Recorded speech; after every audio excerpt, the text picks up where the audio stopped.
Fate of the State, California's Drought Crisis. Brought to you by Process Engineering Solutions Incorporated. Drying up. California is in its worst drought in decades. The past 3 years have been among the driest on record, and that lack of water is having a huge impact on Kern County's economy. But what can be done to address the problem? Tonight, we look into just how big an impact the drought is having. New technologies aimed at keeping us afloat during dry years. And what you can do to help as we investigate the fate of the state, California's drought crisis. Good evening. Thank you for joining us for Fate of the State, California's drought crisis. I'm Miles Musial. And I'm Courtney Bryant. California's drought is dragging into its third year, bringing some of the driest conditions we've ever seen. The historic drought spell has some local communities on the verge of running out of water.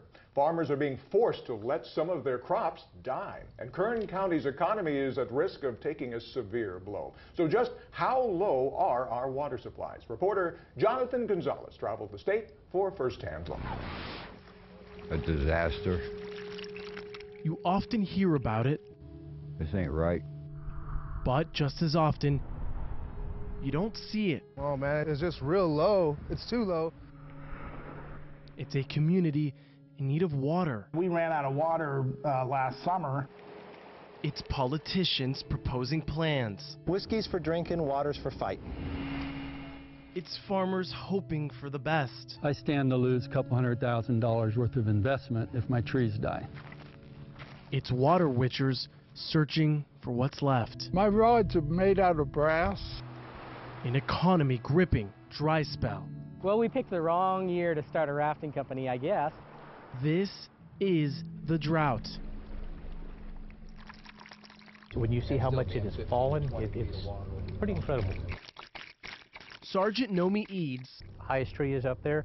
Our walkway used to be on the land right next to that. Spends his weekends. No rain or snowfall.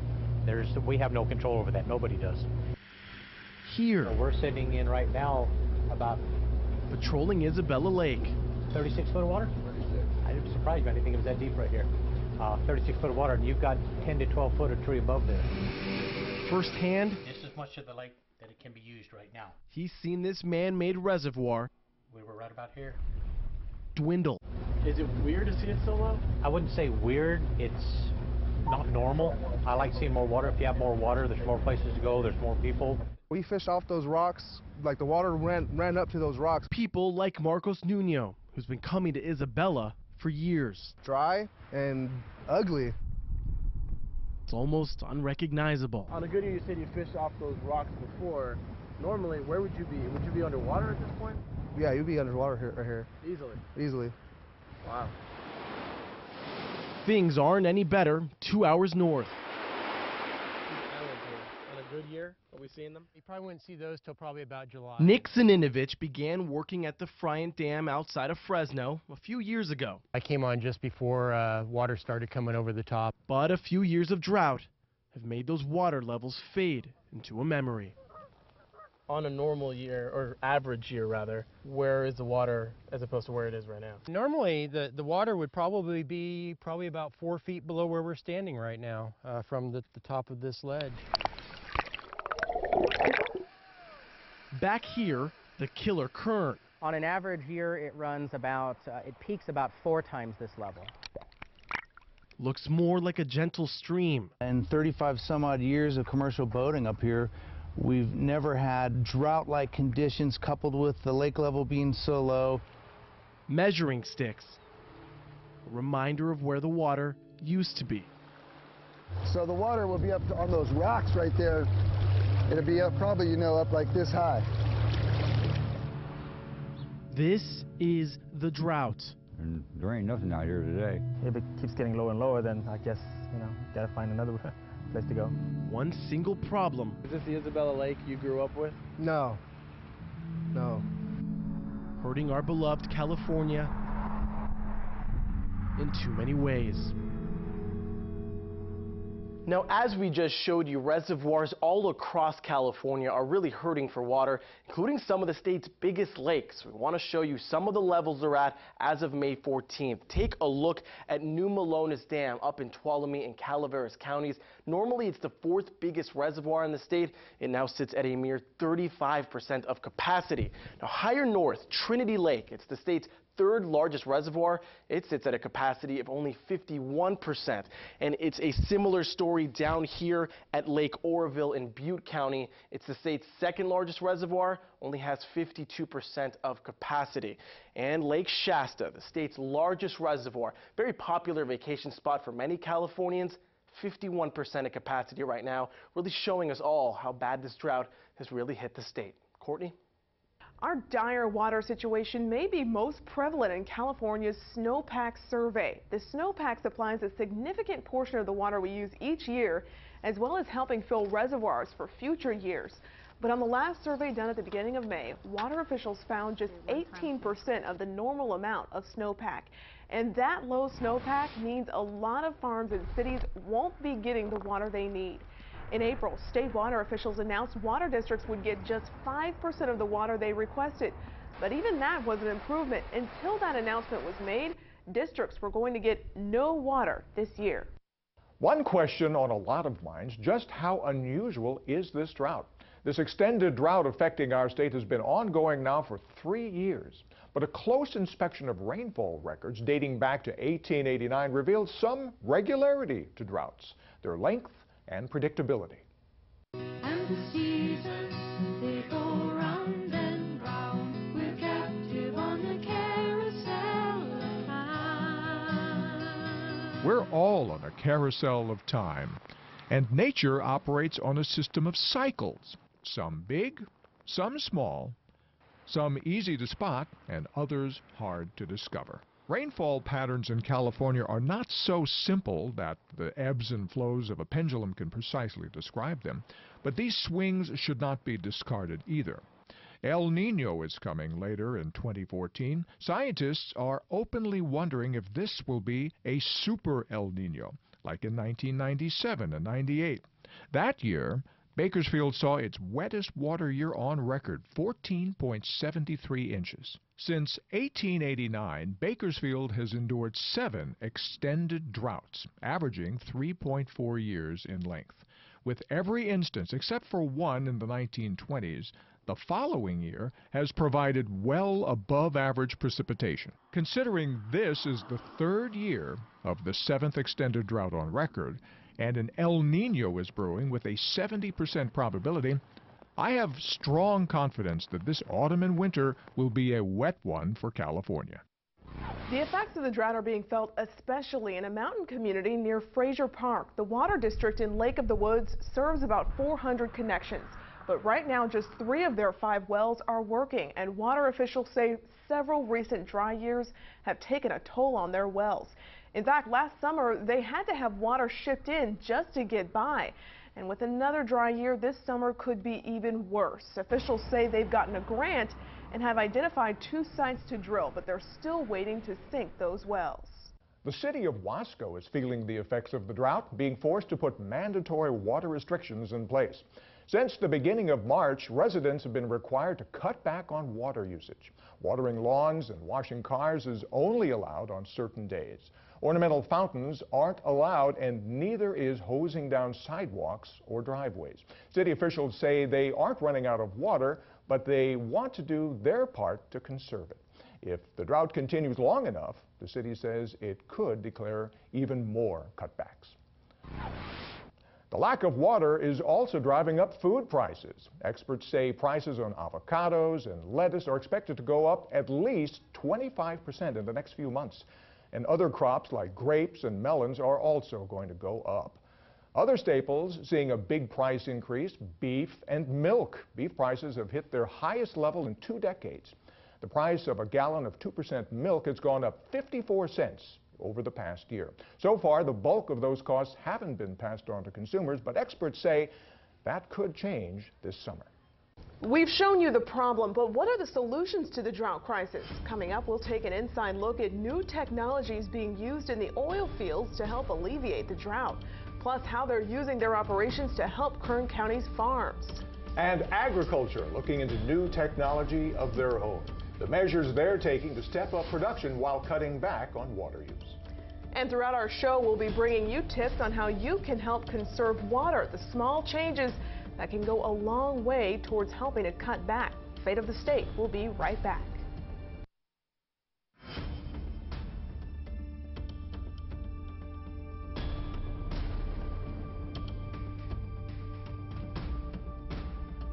With our state's severe drought, Kern County's farmers struggle to get enough water.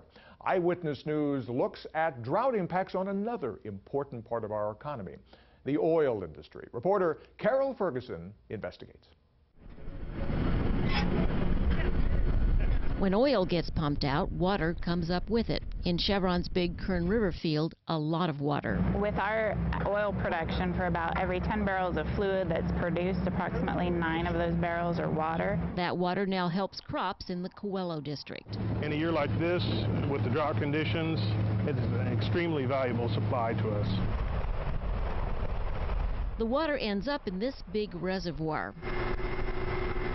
But it gets filtered here first. Chevron spokeswoman Abby Alflant says that's possible with the type of water in this area. Which is almost near a fresh water quality standard. So with minimal treatment through our filtration systems, it meets the standards for agricultural irrigation. Huge tanks fill up. The water and oil are allowed to separate, and then the water gets filtered.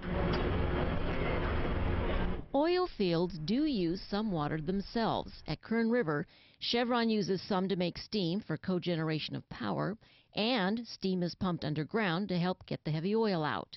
What about their fields in other areas like West Kern County? The water on the west side, it would require an extensive amount of treatment in order to be used for agricultural irrigation. So they can't help growers there. But what about other oil company operations?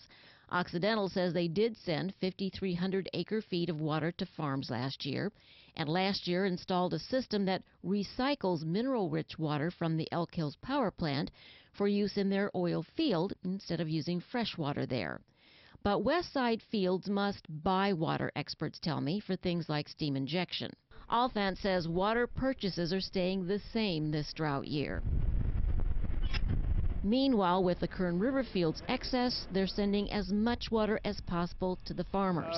Approximately 22 to 24,000 acre-feet a year. Coelho District Manager David Ansalabaher says their farmers grow permanent crops, citrus, grapes, and nuts like almonds. The oil field water's a lifeline right now. Yes, this has probably been the worst drought condition we've had, at least in the last 20 years. The oil industry, not the only one using new technology to get through the drought. Coming up, steps agriculture is taking to work with less water, plus a new system that could bring more fresh water to Kern County.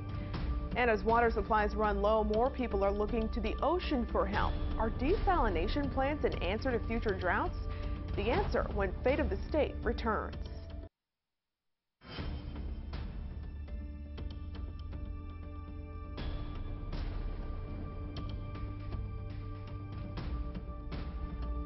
No one is safe from the effects of California's drought. Farmers are helpless as it cripples their fields and raises food prices for consumers. But this is the 21st century, and by using technology, some farmers are finding new ways to outlast this historic drought.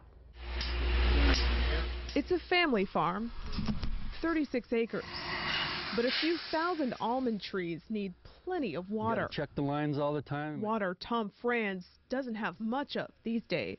2 years ago, this well that's been here for 50 years suddenly went dry. Now he's relying on groundwater. Straight from about 350 feet underground. This water won't last much longer. All the farmers around me are pumping just like I am. When water is scarce, every drop counts. That's why France installed a drip irrigation system. Now nothing is wasted. For the same amount of land, although you don't see water on the surface, you're still getting the same amount of water to the roots. It's more efficient than the traditional method of flood irrigation, which allows water to escape through evaporation. You're not wasting any water, and all the water you do use goes into these nuts. He isn't using less water, but he's getting at least 10 to 15% more almonds from the same trees. I know expensive water I'm buying is being efficiently used. There's no waste. That's the best you can do. This is no family farm. It's part of a 10,000-acre operation. Bill Harp is the man in charge. What we're trying to do in any way we can is to bring technology to the farms. Harp is the first in the Central Valley using a new technology to turn salt water to fresh water. This water's coming in, going through the membrane, going out as clean water. The technology was developed in Israel. It uses a reverse osmosis process to remove the salt from brackish water found underground. We're trying to push the limits on how high we can concentrate the water, the salt, essentially to get more fresh water out of the system. The system claims to produce 70% less wastewater using 30% less energy. 93% of the water that you pump into the system comes out as fresh water, only 7% is wastewater. It's enough to water just 40 acres of the whole 10,000, but Harp thinks it's worthwhile. We see it as a long-term benefit and a long-term program for the valley, but it should be part of the solution that we're looking at as we look at solutions to the drought. It's just one part of many solutions to the drought affecting so many farmers across the Central Valley.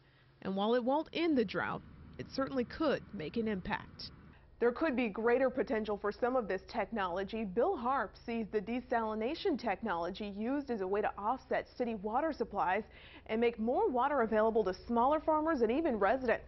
He plans to meet with Valley water districts in the next few months.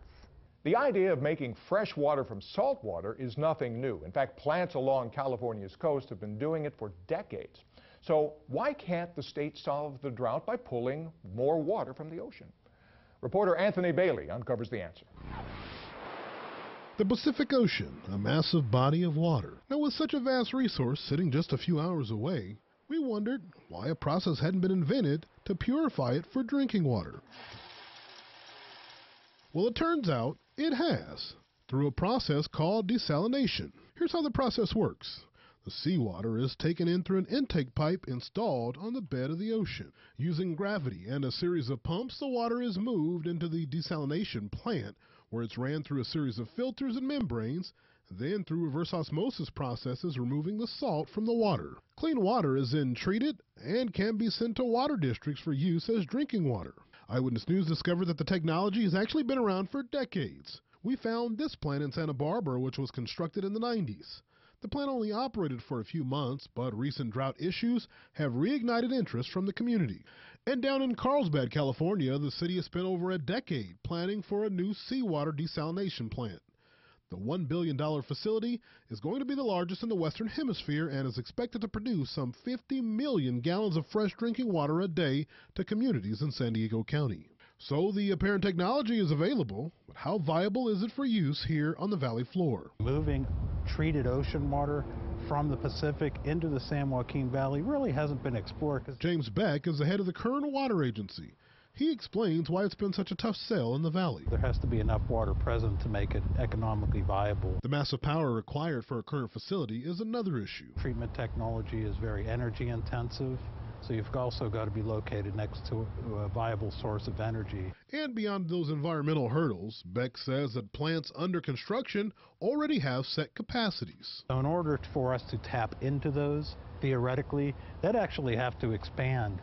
They'd have to go through a whole new regulatory process. Speaking with Eric Averett at the Groundwater Authority, we learned that Kern County actually has water not currently being used because it's just too salty. Isn't quite as saline or salty as seawater, but it's above what we would typically be able to use either for domestic or for irrigated agriculture. Averett says that a large mass of water currently located under the Lost Hills Bell Ridge region could produce enough fresh water for 150,000 homes. And we're probably talking in excess of 150,000 acres that overlie lands that don't have usable groundwater.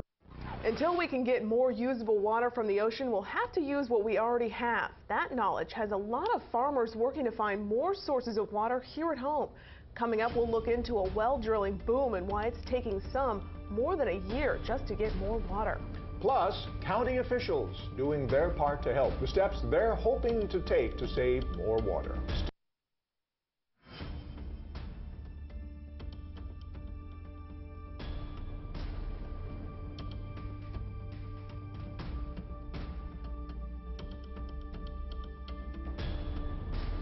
As the drought drags on, Kern County farmers are drilling new water wells in big numbers. But the new drilling has now created a backlog in permits, leaving many farmers worried about their futures. Carol Ferguson has a look at the search for more groundwater. This water well was being drilled north of us in Tulare County in mid-February. The grower told me it's the first time her family farm ever needed to rely on groundwater. Lately, there's been a boom in drilling. Matt Rotman says some farmers are putting crops in more land, But then others they've lost their allotments, and being the third year of the drought, they want to take matters in their own hands, so they're drilling their own wells and make sure they've got a reliable source of water. Allotments come from state and federal irrigation water districts, but many growers expect they won't get any this year. So they'll use more from sources like water districts. Some of them do. Some of them I've heard the price that their district's selling them water is quadrupled. Rotman's family has been drilling since 1928, and sinking a well is expensive. To get it watered down 2,000 feet costs $500,000 or more, Rotman says. He's drilled a dozen wells in Kern County in the last 18 months, and last year, statewide, they did twice as many as usual. Growers need new sources of water, but getting new wells takes time. Right now, my backlog is about 15 months, and I've never had one that long. He's just finishing a well off Highway 166 west of here. It took 2 months, and they went down 1,800 feet. It would be nice if the people in Sacramento and Washington would stop playing games with our livelihood. Rotman worries about the future of water supplies, and as for drought impacts now, the big growers, they'll be okay, they have reserves, but the farmhands that are going to get laid off, nobody's going to be able to help them. Carol Ferguson reporting. How many more water wells are being drilled here? Kern County reported more than 60 new ag well permits in the first quarter of this year, which is more than 4 times the number at that point last year. Kern County supervisors have also been exploring ways to combat the drought. Eyewitness News reporter Anthony Bailey looks into the potential options. Overall sprinkler, but we can hit the dry spots and like the spot there has been wet. You don't need it. Bakersfield resident Hank Steele says that he loves his green lawn, but he's making changes on how he keeps it green in order to save water. I think it was my wife's idea. Well, it's one that he believes will prove to be a worthwhile change. They'll pay attention, not overwater. And it's changes like this that the county officials are hoping to see spread across the area. Everything that citizens can do, and government and business can do to help reduce the use of water is a good idea. County CAO John Nylon explained the importance for residents to conserve. The county is aiming for a 25% reduction from residents across the board.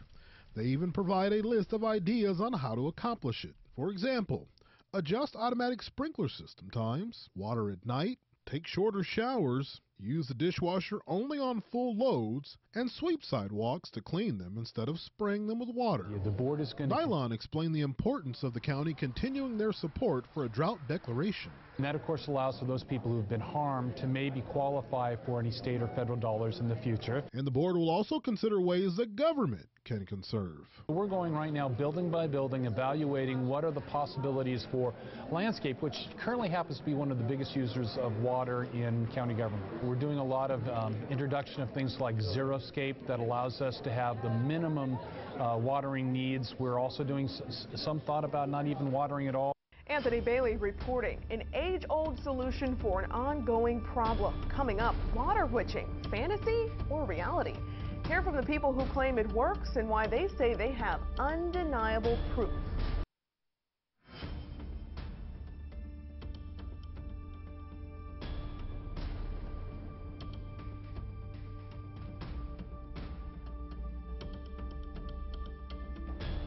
As we've shown you, California's drought has many looking for more water, and some are using a method that seems more like fantasy than reality. But does water witching actually work? Carol Ferguson has the answer. Oh. See this water, there's one side. John Collins walks an area near Lake Isabella. Where the brass rods cross, there's water.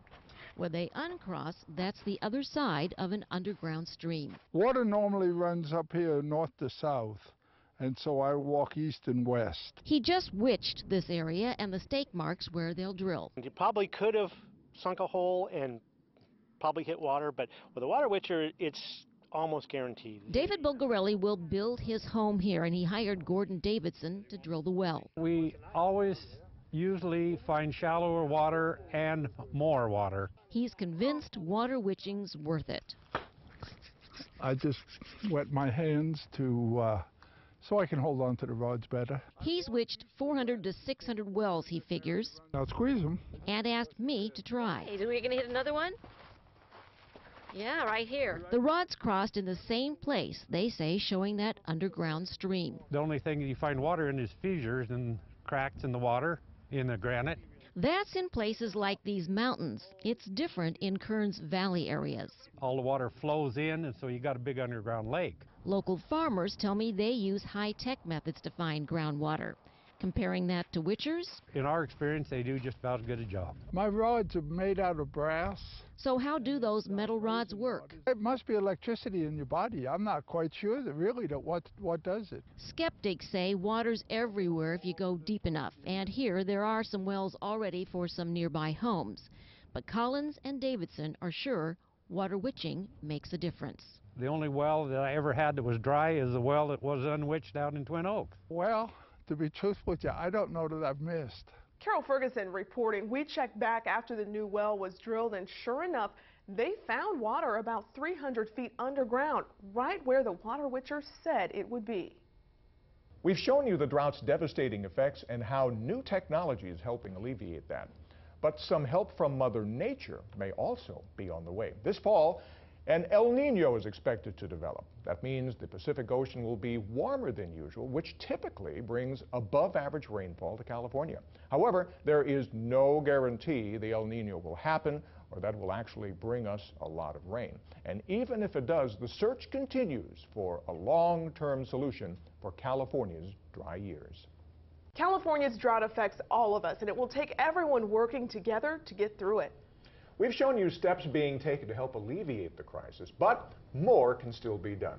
If you would like more information on what you can do to help, head to our website, bakersfieldnow.com. Thank you for joining us for Fate of the State, California's Drought Crisis. I'm Courtney Bryant. And I'm Miles Muzio. Good night. Good night.